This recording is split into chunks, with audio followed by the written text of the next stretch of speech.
HSC 25 ব্যাচের শিক্ষার্থীরা, তোমরা যারা পরীক্ষা দিয়েছো সব থেকে কঠিন পরীক্ষা নিশ্চয়ই তোমাদের এবার আইসিটি পরীক্ষা হয়েছিল। আইসিটির মধ্যে যদি আরো আমরা স্পেসিফিক ভাবে যাই, সেক্ষেত্রে এমসিকিউ কিন্তু অনেক কঠিন হয়েছিল। তাই তোমাদের আইসিটির এমসিকিউ পরীক্ষা অনেক কঠিন হয়েছে। তোমাদের 5টা 6টা 7টা 8টা এরকম এমসিকিউ সঠিক হয়েছে। তো সেক্ষেত্রে তোমরা পাস করতে পারবা কি পাস করতে পারবা না, এই বিষয়টি নিয়ে একটু আলোচনা করব।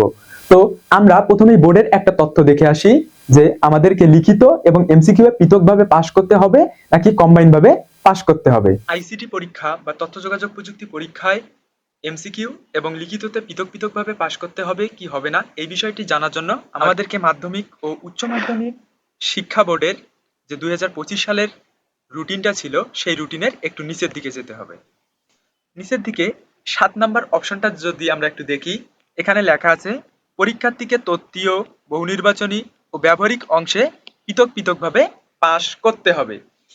অর্থাৎ লিখিততে আলাদাভাবে পাশ করতে হবে, বহুনির্বাচনীতে আলাদাভাবে পাশ করতে হবে এবং ব্যবহারিক অংশে আলাদাভাবে পাশ করতে হবে। আমরা দেখলাম যে আমাদেরকে আইসিটিতে পাশ করার জন্য এমসিকিউ, রিটেন এবং প্র্যাকটিক্যালে পৃথকভাবে পাশ করতে হবে। তো লিখিত এবং এমসিকিউ এ পাশ করার জন্য কত মার্ক পেতে হবে এই বিষয়টা আমরা একটু দেখে নেব।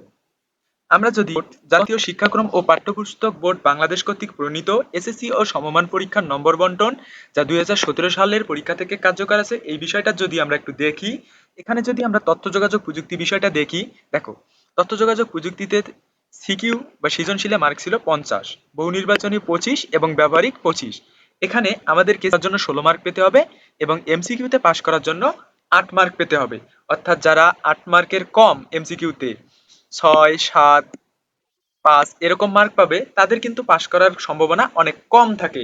তবে এবার যেহেতু কয়েকটা বোর্ডের 2-1টা প্রশ্ন ভুল ছিল, সেক্ষেত্রে যে তারা যে কমন মার্কটা পাবে সেই ক্ষেত্রে কমন মার্ক দিয়ে অনেক ক্ষেত্রেও পাশ আসতে পারে। তো তোমরা দেখতে পেলে যে তোমাদেরকে লিখিত এবং এমসিকিউ এ পৃথকভাবে পাস করতে হবে। তো তোমাদের লিখিত নিয়ে সমস্যা নাই, কেননা লিখিত পরীক্ষা তোমরা মোটামুটি ভালো দিয়েছো। আর লিখিত খাতা স্যাররা যখন কাটে তখন 1 মার্ক 2 মার্ক কম হলে স্যাররা সেটা গ্রেস দিয়ে দেয়। কিন্তু এমসিকিউ এর ক্ষেত্রে দেখা যায় যে এমসিকিউটা মেশিনের মাধ্যমে কাটা হয়, যে যত মার্ক পায় তত মার্কেই তার রেজাল্ট শিটে যোগ হয়। এক্সট্রা ভাবে এখানে কোনো কমন মার্ক দেওয়া বা এক্সট্রা ভাবে গ্রেস দেওয়ার কোনো অপশন থাকে না। কিন্তু এখানে তোমাদের জন্য একটা সুসংবাদ হচ্ছে কি, যে এবারে যে আইসিটি প্রশ্নটা ছিল দেখা গিয়েছিল যে অনেক বোর্ডের এমসিকিউ এ ভুল কোশ্চেন ছিল। তো এই ভুল প্রশ্নের গুলোর জন্য তোমাদের কমন মার্ক দেওয়া হবে, এক্সট্রা ভাবে গ্রেস দেওয়া হবে না, কিন্তু ভুল মার্কের জন্য তোমাদের ভুল এমসিকিউ গুলোর জন্য তোমাদেরকে কমন মার্ক দেওয়া হবে। সেক্ষেত্রে অনেকে দেখা যাবে যে 5টা 6টা বা 7টা এরকম হয়েছে, সেখান থেকেও পাস করে যেতে পারো। এটাই হচ্ছে তোমাদের জন্য সুসংবাদ। আর এবার তো তোমরা যেহেতু দেখছো যে এসএসসি 2025 ব্যাচে যারা পরীক্ষা দিয়েছিল তাদের ক্ষেত্রে কিন্তু রেজাল্টটা অনেক খারাপ হয়েছিল, অর্থাৎ গ্রেস মার্ক দিয়ে রেজাল্ট ভালো করার কোনো বোর্ডের টেন্ডেন্সি ছিল না। ঠিক তোমাদের বেলা এই কাজটা বহাল থাকবে। তো তোমাদের সকলেরই রেজাল্ট ভালো হোক এই প্রত্যাশা করি। তোমাদের যদি পড়ালেখা বিষয়ে কোনো আপডেট অথবা হেল্পের প্রয়োজন হয়, সেক্ষেত্রে তোমরা আমার এই ইউটিউব চ্যানেলটিকে সাবস্ক্রাইব করে রাখতে পারো এবং বেল বাটনে ক্লিক করে রাখতে পারো।